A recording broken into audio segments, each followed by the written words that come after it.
Rolando Barrero, activist, artist, community leader, and survivor, has led a multifaceted life filled with success and challenges, triumph, and misfortunes. Born in Coral Gables, Rolando was raised in New Jersey in a Cuban-Chinese household. He had a difficult relationship with his father and left home at 16, bouncing around the country and looking for himself in large cities such as New York, San Francisco, and Los Angeles. I wasn't your typical gang kid. I was a gangbanger. I was getting in trouble, breaking the law quite a bit, doing a lot of drugs, and I became a club kid at 16. So everything that goes with that. Rolando was upfront and honest with me about his drug and alcohol use as a way of coping with the harsh realities of his personal life. The pressures of existence was difficult for the LGBT community in the 70s and 80s, and escapism was a way of managing the stress and hatred directed towards the community from all corners of society. I asked Rolando about his life during the AIDS crisis and how it impacted him. AIDS crisis was creeping in already by the time I was 16, 17. It wasn't affecting me. I was already living in South Florida, and by 1980 I was on the beach, and by 83, 84 we were already bar hopping and clubbing in South Florida. It was the early days of the real underground scene, and while we noticed that some people were not around anymore, we just thought they might have moved away. When people started missing, like a lot of performers started not showing up anymore, we would assume that it was because they had some issue and they moved away. There was a lot of drug dealing, a lot of things going on in the bars, so they may have gotten arrested. Then suddenly we started hearing the word grid. And that brought us even more into the bars, because then the hate crimes started really flourishing at the time, and it was not good, even for me that I like to fight. I used to dare people to patronize me as a gay man because I knew how to fight. But even then it got very scary because you were listening to a lot of people say, good riddance, and they're dying. That's a blessing, and things like that. And we just kept doing more drugs, not to pay attention to it. Drinking more, partying more, harder, to not be able to have to feel all that negative pressure that was coming at us. Growth hormones became a go-to place to disguise the effects of HIV. We were all very skinny when I was going to the clubs. we weren't so worried about being buff. And I think at some point, heroin chic turned into looking like a problem. And people wanted to date you or wouldn't sleep with you anymore because you looked unhealthy. And because everybody went into the let's work out just in case of nobody either. If I'm HIV negative, I don't want them to think I'm HIV positive. And if I'm HIV positive, the hell if anybody's going to know. And the discussions of safe sex were starting to creep in. There were some community centers, some outreach centers, but I think for me, I assumed I was just going to have been positive because I was on the fringe much more than my other friends. I was in the leather bar scene and doing a whole bunch of drugs and drinking and having lots of sexual partners at the time. So almost everybody that I knew that had been my partners had passed away. And I think it was in 1987 that I I went back to Miami for a circuit party, and I knew a doctor that was testing and counseling people, and he knew that I had already been a recognized activist in Chicago and doing a number of things. So I asked him for the test, and then I flew back home. And he goes, "You need to come over here because so we can give you your results." I was like, "Honey, I counsel people. Trust me, I'm okay with it, no matter what. And I have people here that I can talk to. Just mail me the results." That letter stood at my dining room table for about 3 weeks before I opened it. And by this time I had seen some atrocities that nobody really could imagine. People with hazmat suits going into hospitals to treat patients in bed with feces on them because nobody would clean them and stuff like that. And if it wasn't for a small circle of us that would go in and clean them, people were still in a lot of fear. And I had the feeling that I was positive. I was almost sure of it. So I decided I was going to jump off the tracks on the bridge, the railroad tracks, and that's where I opened up my HIV test results. That was one of the reasons why they don't mail you results or let you open them up by yourself. And if I was positive, I was going to jump. So I waited to hear the train, I remember, and I opened the letter and I looked. And it said non-reactive.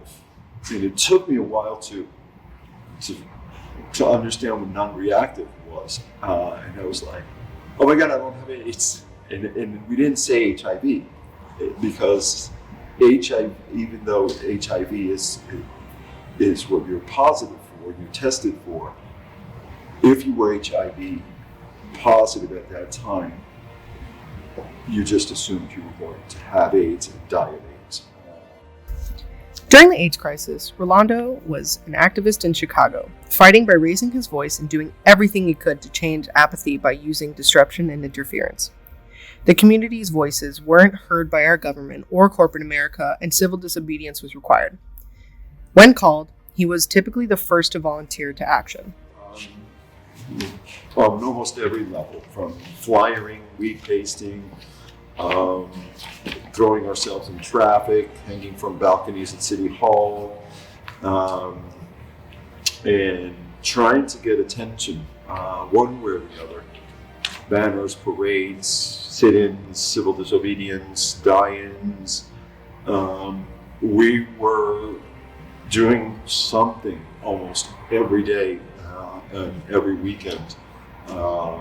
We would meet regularly at a little club across the street from a club called Berlin. And there was I forgot what the name of the restaurant is now. But we would meet there regularly, and then we would have fundraisers also for people. We would organize the Meals on Wheels thing. There was a lot of work to be done and very few people doing it. So it fell on very few hands.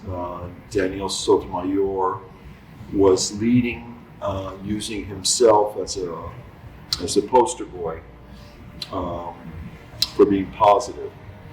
And he was a good friend of mine, but he ended up passing. But he basically dedicated himself as being the front person, or the poster boy of AIDS, and people would rally around him. He had another friend. She was very instrumental in making sure that people got fed, people got cleaned. We had one event, we had the Fabulous Fascist Fashion Show, where we all got dressed in what you would consider today gender-neutral drag. But it was the doctors, the pharmacy companies, the government. We did did a lot of posters, a lot of political work. Jesse Helms, Ronald Reagan were all figures that kind of wanted us dead. They wanted us out of the way. We were becoming a pain in the ass to the government and radicals, myself included, that wanted to run on the street and do. Once I figured out what civil disobedience was and I got arrested the first time, then I didn't care anymore. And I was like the first volunteer to do stuff. But there was a general consensus that would be the last thing we would do.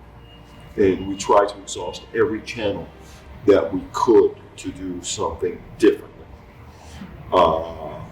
Nobody set out to hurt other people.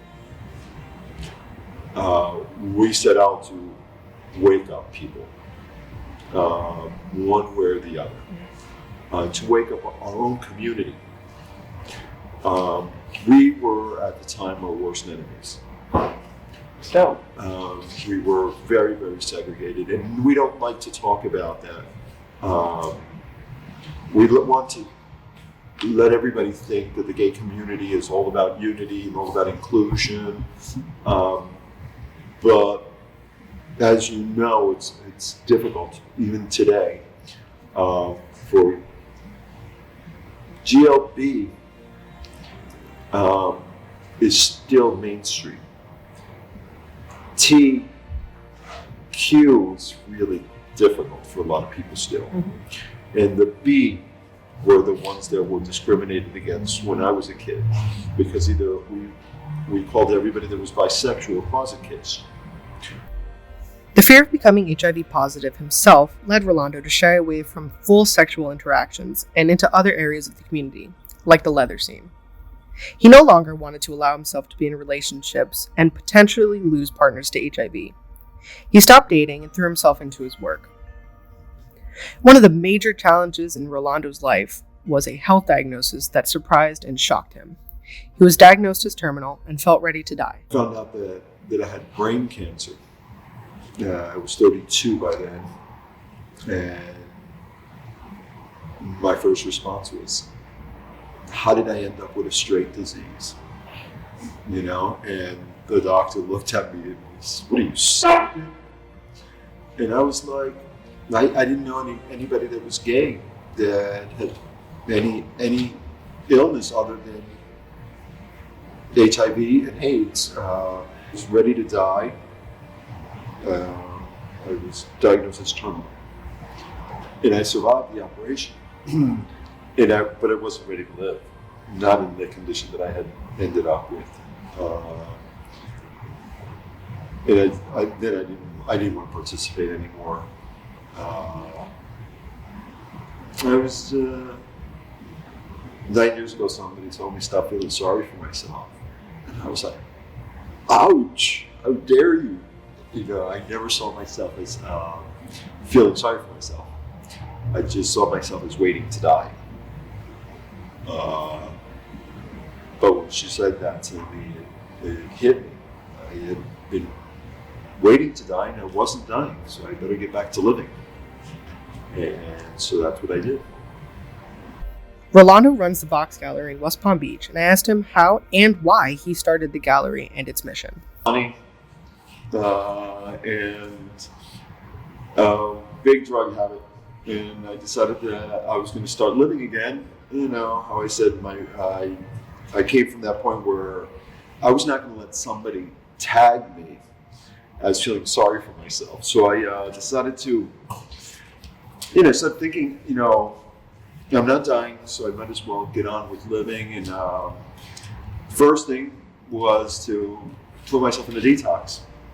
And I was clean, and I was broke.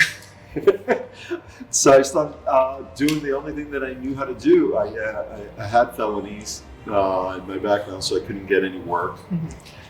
So the only thing that I knew how to do was draw. So I went back to drawing and selling little drawings in coffee shops. And I owe a lot to a couple of people from coffee shops for allowing me to sell my paintings and drawings there. And I opened up a little studio, and eventually I saved my money, all the profits that I made from my work. I just got another warehouse and another warehouse and another warehouse. Now it's the Palm Beach Art District, and from there I had a warehouse gallery. I still had the online gallery sales and connections with my old clients that I was selling other people's work. Now I introduced my work to the mix again, because I had been an exhibiting artist, but that was like 20 years ago. People could meet, things could happen. And when I found this place, my eyes lit up, and I knew this was home. This has been the focus of many parties, conventions, Democratic parties, award ceremonies, pride celebrations, and it's the only place like it in this town. There's not very many places that you're free to express anything you want, whether it's saleable or not. I don't rent walls. People don't pay their way to get into this gallery. My only concern with what people are asking me if I'll show their work is, what do you want to do with it? I don't support artists that just make commodities, no matter how pretty of a product it is. I don't sell pretty stuff for the sake of selling pretty stuff. I look at art as a language, and if you have something to say, then I'll give you the platform to say it with your art. I underwrite a lot of the expenses to keep it open, and I'm known to throw more fundraisers that I end up having to cover in the long run. Rolando is very impressed with today's LGBTQ plus youth and loves that they're interested in hearing stories from elders about their experiences and how they fought for the rights we now have today. Now, Rolando says that every day he must do something that he can be remembered for, and if it's not something that will be remembered in a good light, he won't do it. He doesn't want young people today to become complacent. We are in a political climate where all the rights that we fought so hard for can all be stripped away. With a voice now given to hate groups in our country, we must all remain vigilant and prepared to fight. He feels that the youth are aware and that we may be tasked with responding to ignorance and hate by strategically responding with a unified voice. Our shared passion for speaking up bonds our generation. If Rolando and his colleagues and friends hadn't taken up the battle for the community during the AIDS crisis, hundreds of thousands and maybe millions more would have died due to ignorance and hatred. Thank you, Rolando, for fighting back, raising your voice, and working tirelessly to protect and strengthen our community. The street-smart, tough youth who knew how to fight saved us all by forcing change and giving comfort to the generations of LGBTQ plus people. We would not be who we are today without you. The 80s.